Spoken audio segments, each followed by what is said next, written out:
Nelson, we know that that's for the diocese representing, but now these days, you can fill an arena if you want to. I mean, the churches are big enough because we just don't have as many people anymore. Brothers, good evening. Where you need an arena because, too many people. Thank you for joining us here, and it's a pleasure to welcome you to the 2023 National Conference of the Canadian Federation of Presbyteral Councils. It's always such a joyful experience, to come together and see brothers and exchange stories that we've experienced over the last year, and just to meet up people that are some old faces and new faces that are joining us here in the Federation. So welcome to all of you, and I hope that this is a really great week for everyone who's present. It's my honor to introduce to you this evening Archbishop Valéry Vievnneau. Archbishop Vievnneau has served the church as a bishop for the last 20 years. He was ordained a bishop and served in the Diocese of Bathurst, and since 2012 has served here in Moncton. And during that time, he's well known for his pastoral care for his people, his deep compassion and love for the people of Moncton. He's from this area, deeply beloved by his clergy as well, a true shepherd here among us, and it's such a pleasure to have you to be with us this evening, Monsignor, and to be able to share with us some insight about growing stronger together and how we as priests can grow stronger together with our bishops. And so thank you for speaking, and welcome.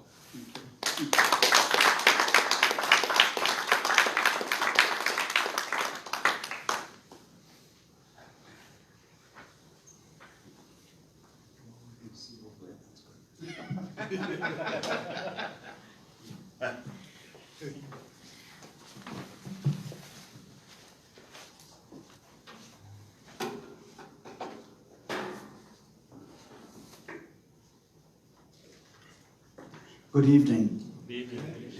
Thank you, Father Peter, for your words of welcome. I am going to speak to you in English. I'm not too fluent in English, as you saw this afternoon at the homily, but I'm going to do my best. And if there are words that I cannot pronounce, I'll ask you to help me as I go along. As the theme for your conference is growing stronger together. And as you all know, the Vatican convened in Rome this month to examine the crucial question of synodality. So the theme chosen for your conference, Growing Stronger Together, echoes, I think, the very essence of synodality. So, sticking to the theme, Growing Stronger Together, I've decided to talk about the relationship between a bishop and the group of priests under his care. Working together as priest and bishop can really enhance the impact of our pastoral work and can really contribute to the greater success of our parishes. I need to watch my watch because I have told Peter I wouldn't talk more than 2 hours. I'll stick to 20-25 minutes.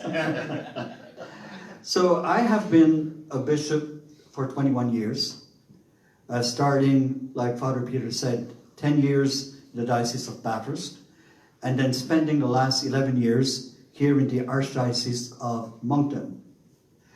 Over all this time, I've learned that the connection between a bishop and his priest is crucial for making things happen in the diocese.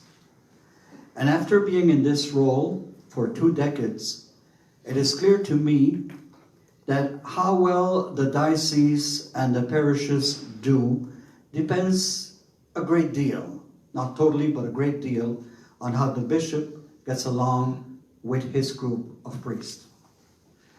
In the realm of the Catholic Church, the role of a bishop has a profound significance. Bishops have a huge responsibility to guide their dioceses spiritually, and to lead their priests and parishioners in a mission of faith and service. But here's the thing. They can't do it alone. The mission, however, and the mission is not a solitary endeavor. So to do it right, a Catholic bishop and his priest need to work together, need to build a strong connection. And they should improve on how they communicate, be sort of a large family, and make sure always that they respect each one's role in their mission. It is all about growing stronger together in their mission. If we look at the Catechism of the Catholic Church, it does in there describe the brotherhood among priests and their bishop, and I quote, "All priests are bound together by an intimate sacramental brotherhood, but in a special way they form one priestly body in the diocese to which they are attached under their own bishop." In 1992, John Paul II wrote, "I will give you shepherds," an apostolic exhortation.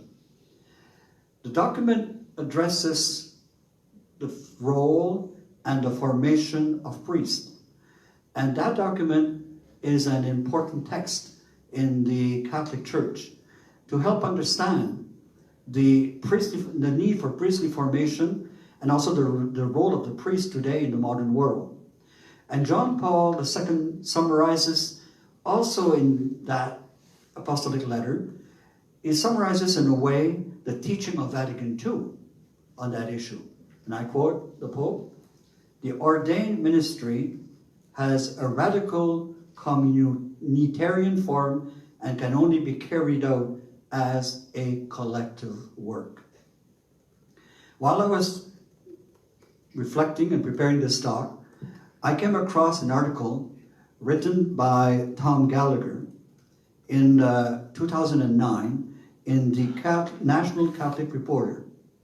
And in this article, he quoted Bishop, I don't know if I'll say his name right, doesn't matter, he's not here, but Blaise C. Kupish, I don't know. Kupish, okay, thank you. So Kupish, when he was serving as Bishop of Rapid City in Detroit, and now I believe he's the Archbishop in Chicago. And in this article, Bishop Kupish discussed the special connection between a bishop and a priest, stating this, and I quote this bishop, "It is a relationship forged by ongoing communication and consultation, respecting the fact that the priests have a deep reservoir of pastoral experience that can only benefit the bishop as he works for the building up of the church entrusted into his care." So, two main things in this quotation: ongoing communication and consultation. So I believe that those two teams create a sense of trust with the bishops and the priest and convey that the bishop has respect for his priest. For a bishop to foster credibility with his priests and parishioners, faithful, he should consider at least 3 steps. And these are the 3 steps I am going to develop. But before I delve in the following 3 steps, it is important to acknowledge that although I recognize their significance, I was not always able to consistently implement them. I failed in some places. My success was varied, always achievements in some areas, but shortcomings in others. So it's not because I had shortcomings that I can speak about it. So these are the 3 steps that I find very important for working stronger together as bishops and priests. And the first step is open communication. And ongoing open communication means maintaining ongoing dialogues. It means creating avenues for the priests to be able to voice their concerns, to seek clarification, offer feedback. So this approach nurtures an atmosphere of trust in which priests can freely express their ideas and perspective. There are several approaches in achieving this goal of open communication. Firstly, it can be accomplished through group meetings, where priests have the opportunity to openly discuss their experiences, challenges, success in their ministries. In the Diocese of Bathurst, where I was there from 2002 to 2012, in that diocese, they conducted deanery meetings approximately every other month. So that was different, 4 deaneries in the diocese. I believe it was 3 French, 1 and 1 English. They would have the dean and they would conduct deanery meetings. As a bishop, I was not invited to those deanery meetings unless they wanted to discuss something very specific pertaining to matters of the local parishes in the deanery or something that pertained to the priest in that particular region. There was a few times I was included in those meetings. However, of course, I always participated in Presbyteral Council meetings, which had representatives from these 4 deaneries when they came together. That was Bathurst. During my time in Moncton, it was quite different. I was consistently attending all the deanery meetings. They always invited me. And remarkably, in some of the deaneries, they even adjusted their meetings dates to accommodate my schedule. And I found that experience very worthwhile because I was able to meet with smaller groups of priests, listen to their experiences, what was going on in their local parishes, and I was able to get involved. And we had the English deanery, which is the English Diocesan Pastoral Council. Then we had the French deaneries. And in all these places, they always gave me 15, 20 minutes or whatever time I wanted to take to be able to bring news from the diocese, ask questions on certain items. So there was more of an open dialogue. And I found that very much easier for me and worthwhile than the experience I had in Bathurst, where I only met with Presbyteral Council and very rarely with deaneries. But that was my experience. And in each of those meetings, every 2nd or 3rd month, mostly every 2nd month, we always shared a meal after. So during that time, I was able to, again, exchange with different priests during the meal.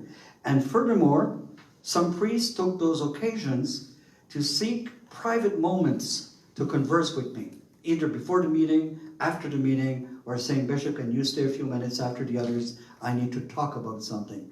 So I found that that kind of thing really mustered up open communication. And in Moncton especially, I think it enhanced my rapport with smaller groups of priests. I want to note, and this is important, to recognize that not all priests need the same level of interaction with their bishop. Some priests need more.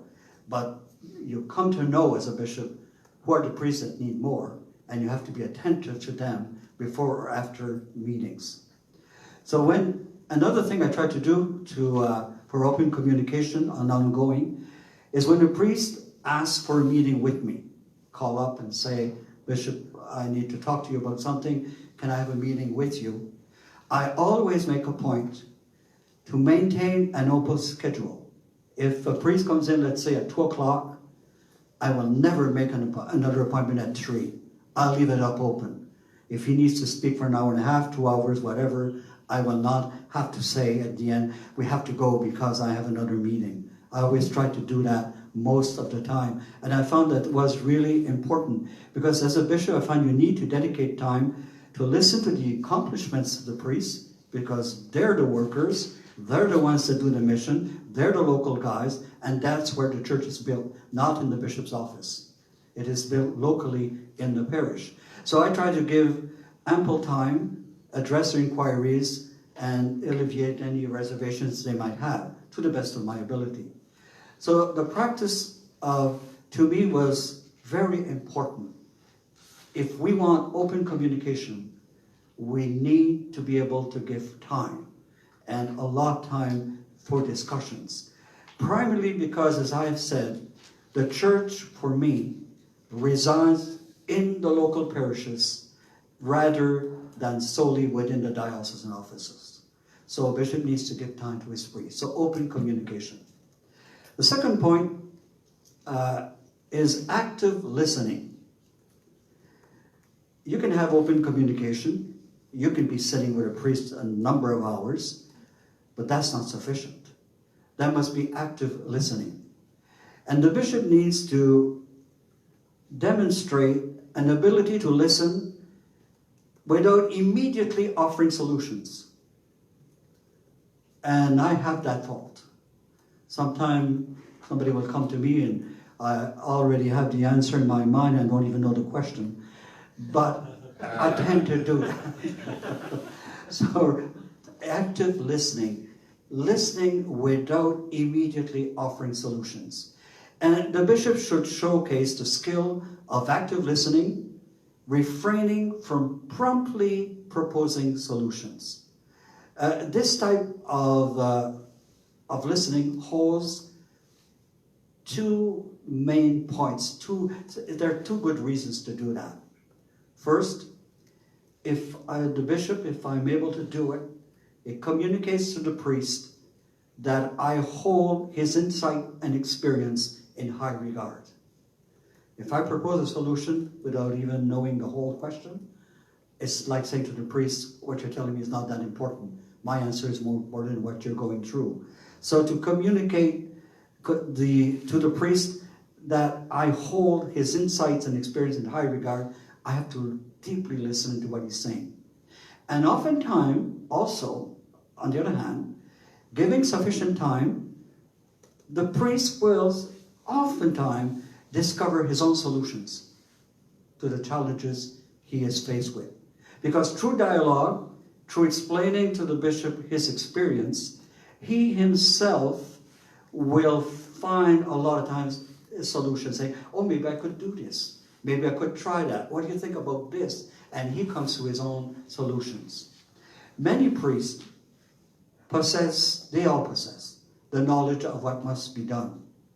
But they need to discuss it at times, not always, but at times. And if they can arrive at their own resolution, it is of the most help. And of course, there are some priests which must be reassured. And that cannot be done if the bishop does not listen attentively and is dismissive. I have had some experiences with former bishops where I went into the office and I found very dismissive, just you're another pain, so just go away. But if we're dismissive, we're not working together stronger. So the principle of active listening is critical skill for anyone in leadership position, including bishop. So it generally involves paying attention, asking clarifying questions, resisting the urge to immediately advise or solve the issue. Let's take an example. Imagine a priest named Father John. I could name him Angus, but I won't because he's here. Let's say it's Father John, okay? And Father John comes in to converse with his bishop. After delaying a long time, he says, I need to go, I'm not sure. Finally, he decides to go to the bishop. And he's experiencing a burnout. And the burnout comes from due to demands of his parish. And his parish has grown significantly over the years. So he approaches the bishop to discuss his feelings and worries and challenges. And here's the example of the bishop not doing active listening. Father John, I understand that it's tough, but every priest has challenges. Remember the seminary days? We were trained for this. Just ensure you're praying enough and everything will sort itself out. Perhaps you can organize a retreat to refresh yourself. Thank you. That's being very dismissive. That's not listening attentively. Let's take another example with active listening. Same priest, Father John, same situation comes in. And the bishop says, Father John, thank you for coming to talk with me about this. Tell me more about what you're experiencing. Father John says, it's been tough. The parish's demands have grown. There's a need for more ministry, more masses, more counseling sessions. I sometimes feel overwhelmed. Bishop replies, it sounds like you're stretched, quite thin, trying to meet many needs. How does that make you feel? Father John, I feel drained and honestly isolated. I want to serve my parishioners, but sometimes it feels like it's at the cost of my own spiritual and mental well-being. Bishop says, thank you for sharing that.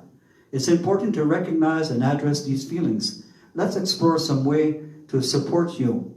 Whatever that means, additional resources, adjusting schedule, seeking support for the diocese. So that's an example of attentive listening. And I'm telling you this, not because bishops are the only ones that need to do that. You also as priests need to do that. You need to do that with your parish councils, with your parish presidents, with your liturgy people, with your own people. But it starts at the level, I think, of bishop and priest, since we're talking about working stronger together in ministry. So in this second approach, the bishop allows Father John to fully express his feeling without interruption. He asks open-ended question, doesn't jump to immediate solution. So this can help Father John feel valued, understood, which is crucial for building trust and credibility. In summary, active listening is about creating a space for the other person to share their feelings and concerns fully, validating their experience, ensuring they feel heard, before moving on to solutions. Third point, third step, fairness in decision making. Open communication, attentive listening, those two steps, they must be coupled with fairness in decision making. Being impartial and just, particularly in difficult situations, can be beneficial.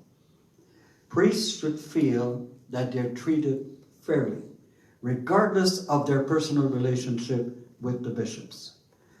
I have been a priest for 41 years. I originally from this diocese, so during my first 20 years as a priest here in the diocese, I made some good relations with some of my fellow priests. Some I became friends with. But then I moved on to Bathurst for 10 years, came back here for the last 11 years. I had to take some distance from some of those friends that I had made before becoming a bishop. Not that I wanted to, because of perception. If I had stayed as a close friend to some of those priests, making trips with them or anything like that, it would have been perceived that I was not treating all the priests equally. So I think I was able to manage that in the last 11 years. So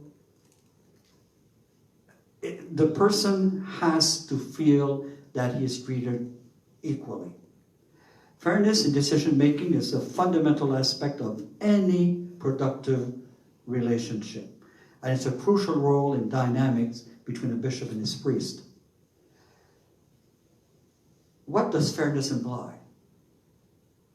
It implies that the bishop, or you as a priest when you're dealing with some of your parishioners, make decisions without bias, favoritism, or discrimination. This means that even in challenging situations or when more personal relationships are involved, the bishop treats all priests with equal consideration and respect. When the priests perceive that the bishop is impartial, I think it fosters a sense of fairness and trust in leadership.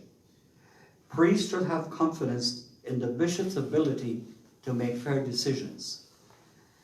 When they believe that the bishop will assess any situation objectively, consider their input, they're more likely to trust the judgment of the bishop, even at times if it's a difficult decision that has to be taken. Trust is a cornerstone of any productive working relationship. What is the importance of fairness in that relationship between priest and a bishop? I think it's important fairness for 4 main reasons.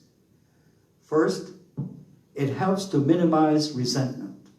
If the priest feels the bishop is fair with everyone, listens to him like he does for everyone, it minimizes resentment, and it even minimizes conflict sometimes among the priest. Because there are situations where the priest will say, the bishop is favoring this one. The bishop is favoring this situation. When priests feel they're treated fairly, they're likely to harbor less negative emotional grievances. Secondly, fairness from the bishop encourages open and honest communication with his priest. If the priest comes in, he feels his opinions will be heard, he can say what he's really going through, he is more likely to share his insight and experiences. So this open dialogue can bring a much more informed decision. Thirdly, fairness upholds the standard of professionalism within the diocese. We have to act as we are professionals. The priest should view their bishop as a leader who makes decisions, but makes decisions based on merit, expertise, and the best interest of the priest and the diocese, rather than just personal bias or favoritism. And fourthly, fairness contributes to the unity and cohesion with the clergy. When the priests perceived in the diocese they're all treated equally, it does promote a sense of unity and shared purpose. So in summary, ensuring fairness in decision-making is not just about being an ethical leader. It is crucial for maintaining a positive and an effective relationship. Let's take 2 examples. Let's take an example where fairness is applied. I'll say Bishop Thomas and Father James. I won't talk about Father Carlos because he's here too. So I'll stick with Bishop Thomas and Father James. They're both sitting in the bishop's office, discussing a matter of great importance. Bishop Thomas says, Father James, I appreciate what you're doing. Appreciate your dedication to the parish and your years of services in the diocese. However, I have to inform you that I have received several complaints about the way the finances are being managed. And Father James says, well, guess I understand, Bishop. Bishop Thomas says, before making any decision, I want to get your side of the story. Can you please explain the situation from your perspective? Father James says, he explains the approach, he explains what he went through, he provides detailed information. Then Bishop Thomas says, thank you for sharing that, Father James. I also spoke to the parishioners, and I think it's important to have a financial audit clearing any misunderstanding. We'll hire an independent auditor, we'll ensure transparency in the process, and this way it will be fair for everyone involved, and we can move forward based on facts and not assumptions. And Father James says, Bishop, I appreciate your willingness to investigate this matter fairly. So that's where fairness is applied. Let's see now a situation where fairness is not applied. We'll call him Bishop Anderson and Father Michael. I don't know if it's Father Michael here, but it's not him if he is one here. So Bishop Anderson and Father Michael are in the office discussing a sensitive issue. Bishop Anderson says, Father Michael, I've received a complaint from a prominent parishioner regarding your recent homily. They felt you were too critical of certain social issues. Father Michael says, Bishop, I understand that people may have different opinions, but I believe my sermon was in line with our teaching and values. Bishop Anderson, well, you see, this parishioner is a prominent man. He's a leader in the community. I know him personally, and I don't want any more trouble. I think it's best you avoid discussing these topics in your sermons, homilies from now on. Father Michael, Bishop, I've always followed our faith's teaching and spoken my conscience in my sermons. Changing that now would be unfair against my convictions. Bishop Anderson sighs and says, Father Michael, you're making this difficult. Just do as I say, for the sake of keeping the peace. Fairness is not applied in that situation, as you can well see. So in scenario 1, Bishop Thomas demonstrates fairness by listening to Father James, considering his perspective, proposing an impartial solution to address the issue. In scenario 2, fairness is not applied. Instead, the bishop will prioritize a personal relationship over the principle of impartiality and justice. So that can lead to a lack of trust, to a sense of lack of integrity within the diocese. So in summary, 3 steps to grow together stronger between the bishop and the priest are open communication, active listening, a sense of fairness. I know that all of you knew about these steps, but I think sometimes it's good to have a chance to remember all of this. So open communication, that's essential in any successful relationship. Active listening is a crucial component of open communication, and a sense of fairness that's essential for maintaining harmony within any organization. So in conclusion, for these 3 steps, open communication, active listening, sense of fairness, I think they form the cornerstone of building stronger and more cohesive relationship between the bishop and the Presbyterian. And by implementing these principles the best we can, the church can create an environment where trust, respect, collaboration thrives, ultimately leading to a more united and effective ministry. And by implementing these principles, we will be growing stronger together as bishop and priest. Thank you for your attention, and I hope you will have a good conference where you will have open communication, attentive listening, and fairness. Thank you.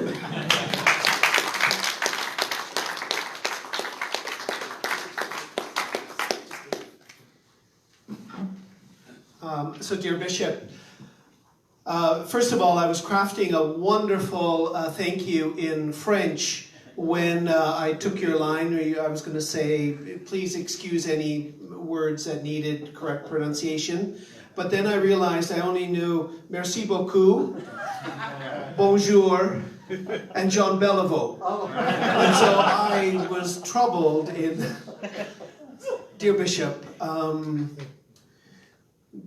the priesthood is rooted in our sacramental life. And today at the liturgy, you demonstrated your love for the Mass, celebrating with us. So on behalf of us, thank you. The priesthood is rooted in teaching, and we definitely saw that you prepared for this. You took notes and you came prepared. We're indebted to your preparedness. You are a teacher. Thank you.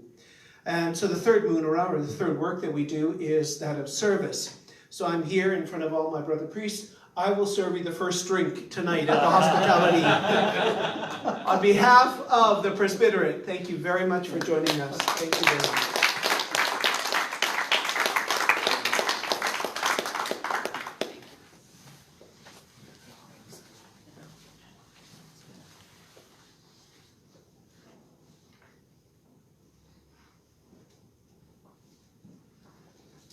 Do you want to go first? No, go ahead. I'm just going to cancel.